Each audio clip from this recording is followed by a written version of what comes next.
Daisy here. So as a beginner, we need basic supplies. 1 or 2 crochet hooks and a skein of yarn.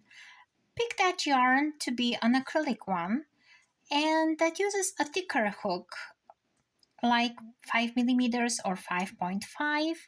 And if you buy a set from Amazon that has a multiple crochet hooks and a little bit of yarn, you're good to go.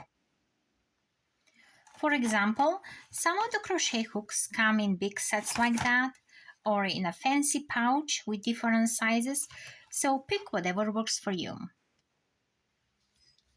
My yarn calls for 5 millimeter crochet hook, and if in your set you have a 6 millimeter, that will be handy too. Usually the patterns ask you to start with a magic loop or a slip knot. So the slip knot is pretty easy. You wrap your yarn so that you make a loop and they crisscross, the strands crisscross. So you pick one of those, I usually pick the end, and make that so it goes into the loop. You pull it gently and then you tighten this loop here so one side can easily move. This could be as well the side that easily moves, but this side could easily move as well. And then you start with your crochet hook. If you cannot make this loop, that's where the bigger hook comes in handy. So put your hook down and just make a square knot around your hook. Not too tight, but not too loose either. If you make it too tight, that bigger size helps with that because we'll be switching to the 5 millimeter that the yarn calls for. All right, so you make that square knot here, you tighten it, and now you can remove that big crochet hook and switch to your 5 millimeter. And then there are different ways of wrapping your yarn around your fingers, but if you don't want to go on to that step yet, then you just leave some yarn, a longer space between your fingers and your hook, and you just wrap that yarn around your finger. That's all it is. With the rest of your fingers, you're gonna have to hold your work. So with your thumb and your middle finger, you're gonna have to hold that knot and part of this tail so they stay stretched and you can move your hook carefully.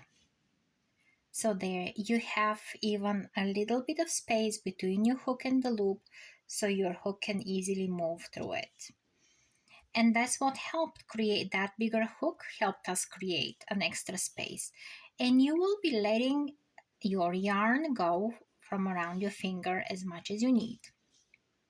So your first position of your hook is the hook pointing towards the ceiling. So that's how you're going to be grabbing the yarn from under.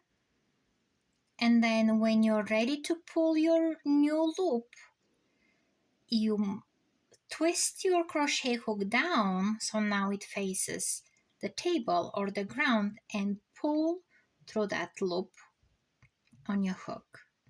And then at the same time you twist your hook so it can look up towards the ceiling, so in your starting position again.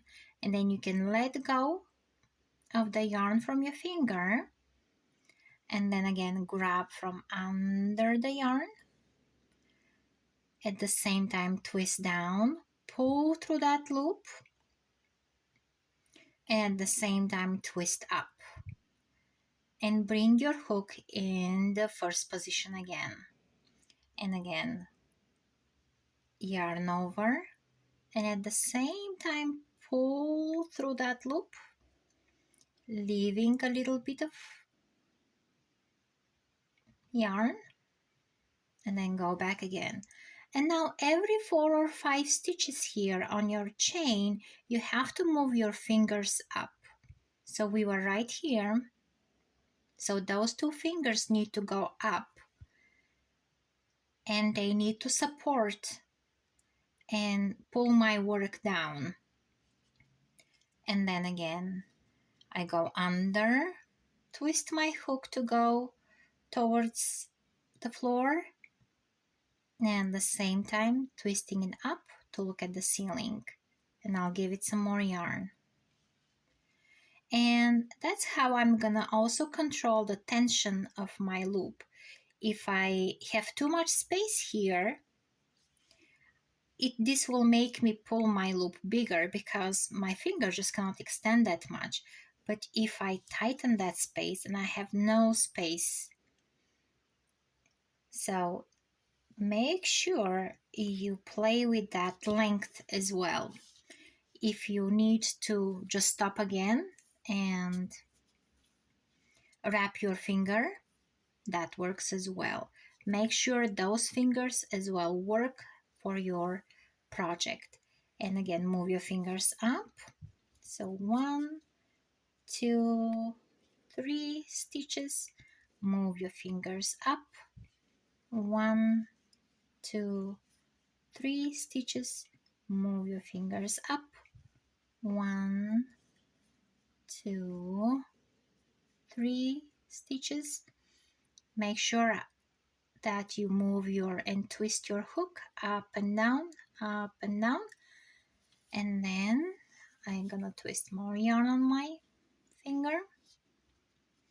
Make sure I twist my hook. Now twist up, grab yarn, twist down, move my fingers up, grab yarn, twist my hook down, twist my hook up, yarn over, pull through the loop facing down.